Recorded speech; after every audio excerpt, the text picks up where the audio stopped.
आज हम थ्योरम पढ़ेंगे to prove that m equals to m0 upon root 1 minus u square by c square, where u is the velocity of the particle when its mass is m and m0 is the mass of the particle when it is at rest।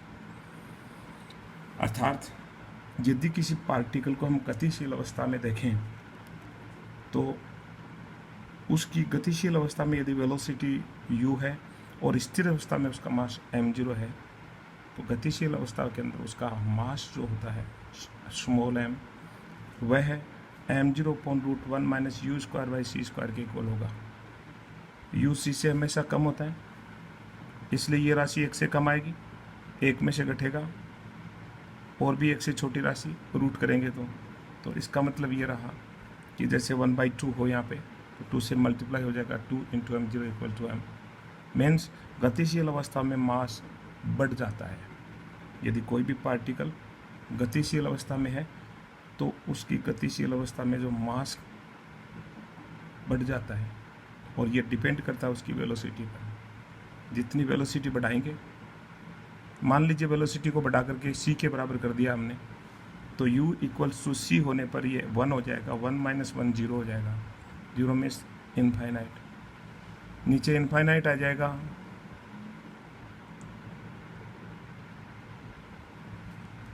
इसलिए m की value बढ़ जाती है। इसका proof हम देखते हैं कि let s and s dash be two frames of reference where s dash is moving with velocity v in the positive direction of x axis relative to s. Again, let m1 be the mass of the particle moving with the velocity u1 in the system s along x axis and the corresponding mass of the velocity of the same particle in the system s dash are m dash and u dash respectively.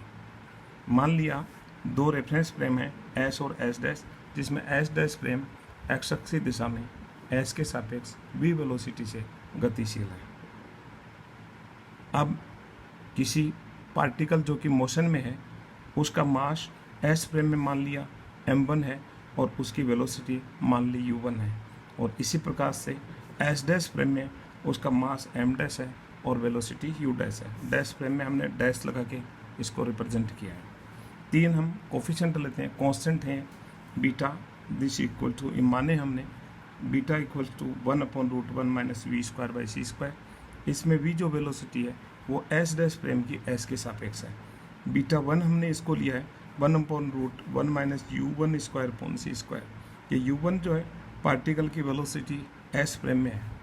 इसी प्रकार से beta 1 dash equal to 1 upon root 1 minus u1 dash square by C square, जहाँ u1 dash उस particle की velocity S dash frame में है। By the relativistic transformation formula for the velocities of a particle we have this.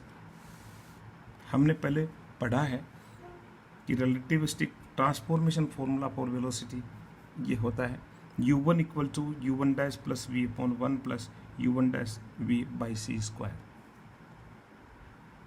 ये transformation formula जो है वो क्या है, यदि एक फ्रेम के अंदर वेलोसिटी u1 डैश है और S1 फ्रेम में S फ्रेम के अंदर वेलोसिटी u1 है, तो उन दोनों में रिलेशन है। अर्थात यदि u1 डैश दे रखा है तो u1 आ जाएगी, u1 दे रखे तो u1 डैश हम ज्ञात कर सकते हैं। तो ये रिलेटिविस्टिक फॉर्मूला है, ट्रांसफॉर्मेशन फॉर्मूला, जो हम पहले पढ़ चुके हैं। फॉर्मूला लिखा है हमने, इस वैल्यू जो दे रखी 1 प्लस अपॉन में जो है इसको हम इधर मल्टीप्लिकेशन में लाते हैं, तो 1 plus u1 dash v by C square into में चला गया u1, this equals to u1 dash plus v, और से u1 dash equal to u1 minus v upon 1 minus u1 v by C square. इस फॉर्मूले से हमने u1 डैश की वैल्यू निकाल दी। एक साइड में डैश है, दूसरी साइड में सारी जो राशि है वो बिना डैश के है।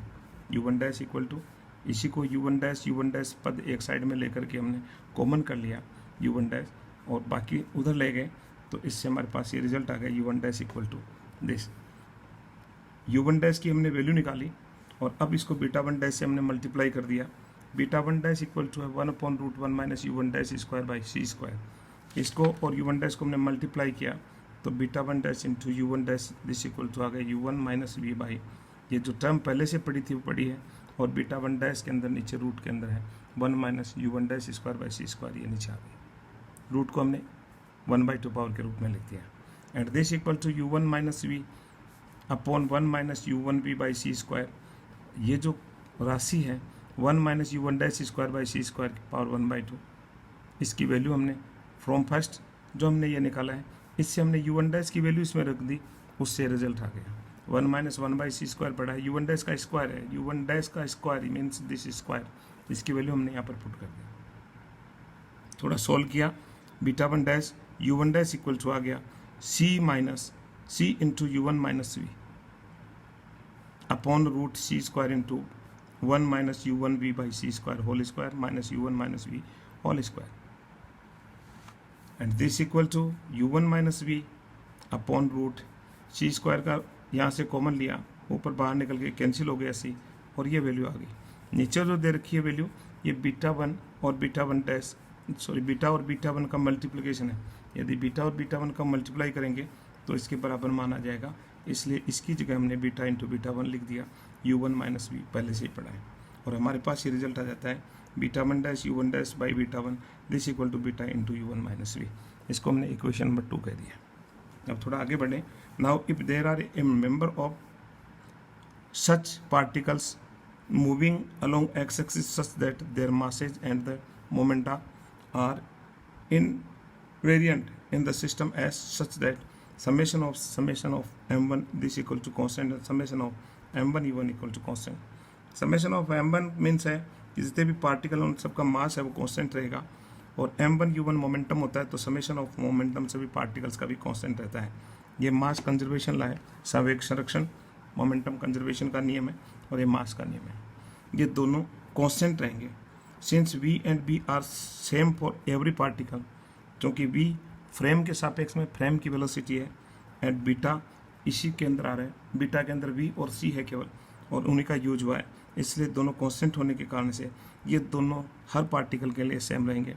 एंड देयरफॉर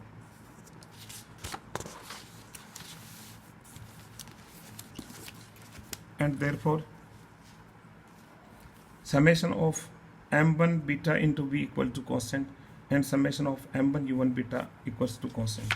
हमने इनको क्या किया है कि जब सब पार्टिकल के लिए सेम है, इसको मल्टीप्लाई कर दिया हमने बीटा वी से, दोनों साइड में इधर कांस्टेंट से मल्टीप्लाई करेंगे तो कांस्टेंट रह जाएगा, और इधर हमारा इसके अंदर मल्टीप्लिकेशन के अंदर ही आ गया।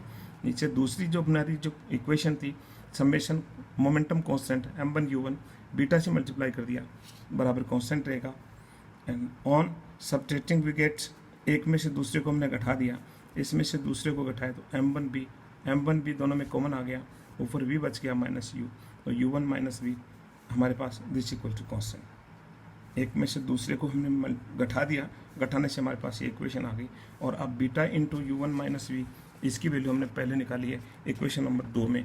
इक्वेशन नंबर 2 के अंदर इसकी वैल्यू जो थी वो थी beta one dash u1 dash by beta one, और इसकी वैल्यू को हमने इसके अंदर रख दिया तो m1 है, और इसकी वैल्यू रख दी हमने beta into u1 minus v beta one dash into u1 dash by beta one, and this equal to constant. इसको हमने इक्वेशन नंबर 3 कह दिया। Applying the law of the conservation of the momentum in S dash we have this. S dash frame के अंदर यदि particle का हमने मास m1 dash लिया है, वेलोसिटी u1 डैश ली है, तो इसमें भी हमने कंजर्वेशन ऑफ मोमेंटम संवेग संरक्षण का नियम लगा दिया। Therefore summation of m1 dash u1 dash this equal to constant. Comparing third and fourth, third को और फोर्थ को हमने कंपेयर कर दिया। इसको हमने जो संवेग संरक्षण का नियम एस डैश फ्रेम में लिया है, इक्वेशन नंबर जिसको 4 का है हमने, और ये इक्वेशन नंबर 3 का है हमने, दोनों को हमने कंपेयर किया। राइट हैंड साइड में दोनों कांस्टेंट हैं, लेफ्ट हैंड साइड के अंदर u1 डैश है, यहाँ पर m1 डैश है, और ऊपर की इक्वेशन जो दे रही है उसमें m1 डैश की जगह m1 into beta one dash by beta one है, और इसलिए हमने इनको कंपेयर करने से दोनों की वैल्यू को इक्वल कर दिया। m1 into beta one dash by beta one this equal to m1 dash. Beta one dash m1 dash एक साइड में कर दिया, और बिना डैश की राशि को हमने एक साइड में कर दिया, तो रिजल्ट ये आ गया m1 by beta one this equal to m1 dash by beta one dash.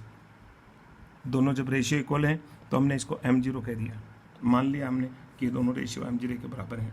इससे हमारे पास ये रिजल्ट आ रहा है m1 equal to m0 by root 1 minus, वापस वैल्यू पुट कर देते हैं हम बीटा वन की, 1 minus u1 square by C square, value put कर देते हैं बीटा वन डैश की, इधर पर M one dash equal to M zero into beta one dash की जगह वैल्यू पुट कर दी M zero by one minus you one dash square by C square. तो हमने देखा है कि फ्रेम एस के अंदर जब मास एम वन होता है और वेलोसिटी यू वन होती है तो एक रिलेशन आ गया M one equal to M zero by one minus velocity square by C square.